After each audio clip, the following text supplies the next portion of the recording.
See, this is for the visitors. It's Karasquia. It's rather nicely dealt with in the end by Imeoko. No, it was Modiba, but it's still there for Panama.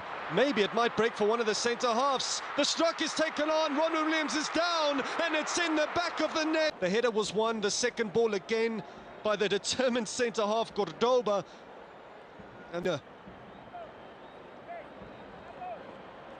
made it difficult, that deflection, and he couldn't get. They've got a corner kick to attack, have Panama towards the back post. Unmarked, totally unmarked. Renaldo Lina, I think, got enough on that. Rodriguez once more, clips it in there. It's 2-1. Panama for the second time tonight in the mother city. No picking up work done on that back post.